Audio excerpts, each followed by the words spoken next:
Ya, tadi manhaj tarjih itu adalah sistem ya atau metodologi melakukan tarjih. Gitu. Dan saya juga sudah menjelaskan tadi salah satu wawasannya adalah tajdid. Jadi memperbaharui. Ini berbeda antara ibadah dan muamalah. Dalam ibadah itu tajdid itu berarti mencari tuntunan Nabi Muhammad SAW yang paling murni itu. Nah, sebagai contoh umpamanya itu di dalam Muhammadiyah sudah sangat dikenal kalau melakukan misalnya ibadah sholat tarawih itu. Ibadah sholat tarawih kalau dalam Muhammadiyah kan 11 rakaat. Jadi 8 tarawihnya, 3 witirnya. Sementara di tempat lain 20 itu ya. Bahkan dulu-dulunya banyak sekali ragamnya. Ada yang 41 gitu ya. Ada yang 36 tambah 3 tarawih, 39 rakaat dan macam-macam lagi.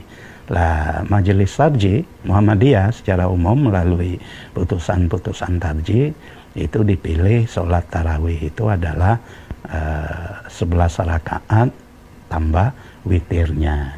Nah, ini hasil proses dari bertarjih. Nah, bagaimana itu? Ya, Majelis Tarjih melakukan penyelidikan terhadap masalah itu. Dari semua macam-macam sholat tarawih itu, yang ada dalilnya yang paling kuat dari Nabi Muhammad SAW apa? Majelis Tarjih menemukan hadis Aisyah, jadi istri Nabi SAW sendiri yang mengatakan bahwa Rasulullah SAW sholat di bulan Ramadan itu tidak lebih dari 11 rakaat. Itu. Jadi seorang bertanya kepada Aisyah, wahai ibu Aisyah, itu bagaimana sholat Rasulullah di bulan Ramadan? Lalu Nabi menjawab, di bulan Ramadan beliau sholat tidak lebih dari 11 rakaat.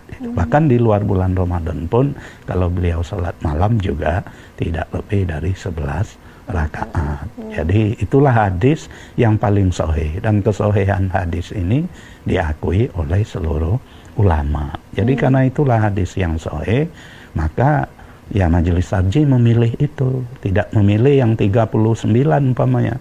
Yang 39 itu tidak ada prakteknya dari Nabi, sabda Nabi tidak ada, praktek Nabi tidak ada, itu praktek sesudah Nabi Muhammad.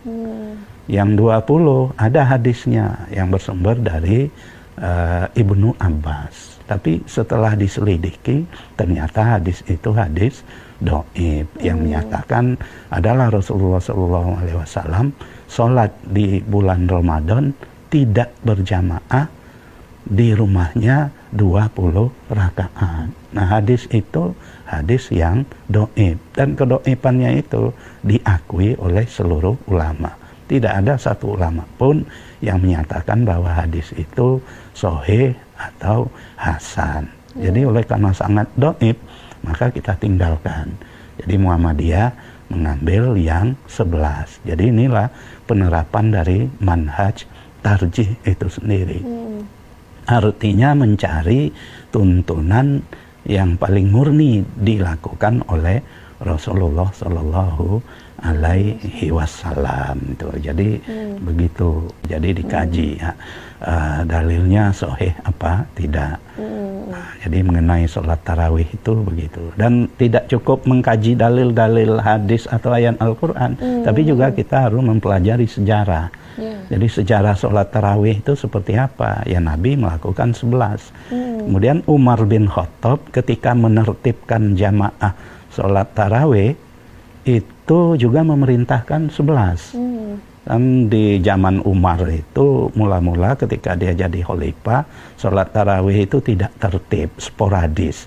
Orang datang duluan ke masjid sesudah sholat isya, langsung beberapa orang sholat tarawih, diikut oleh beberapa orang. Nanti ada orang datang belakangan, sholat lagi dia sendirian. Lalu di sudut yang lain dari masjid, itu datang lagi yang lain, sholat lagi sendirian, kadang-kadang diikuti oleh orang. Jadi ada beberapa kelompok sholat tarawih dalam satu waktu di masjid. Umar bin Khattab sebagai khalifah pada tahun kedua pemerintahannya, Ya melihat ini kok kacau begini, kalau gitu saya tertibkan katanya. Lalu beliau menunjuk satu orang imam tetap. Imamnya itu dua ditunjuk, tapi bergantian. Jadi namanya yang pertama itu Ubay bin Ka'ab, dan imam yang kedua itu Tamim Ad-Dari itu. Tapi bergantian mereka mengimami itu, bergantian hari yang berbeda itu. Lalu perintah Umar kepada para imam ini lakukan 11 rakaat. Kenapa Umar memerintahkan 11 rakaat?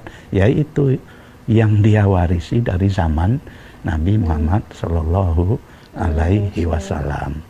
Nah, lalu yang 36 tadi kapan? Itu pada tahun 60 Hijriah. 60 ya, sebelum 63 pada akhir pemerintahan Muawiyah. Jadi kita juga melihat proses historis. Jadi dari proses historis itu kita mendapatkan bahwa yang murni dilaksanakan oleh Nabi adalah 11 rakaat. Jadi oleh karena itu ya kita kembali kepada tuntunan yang murni dari Nabi Muhammad SAW itu, meskipun masyarakat mengerjakan dengan cara yang berbeda. Jadi begitu.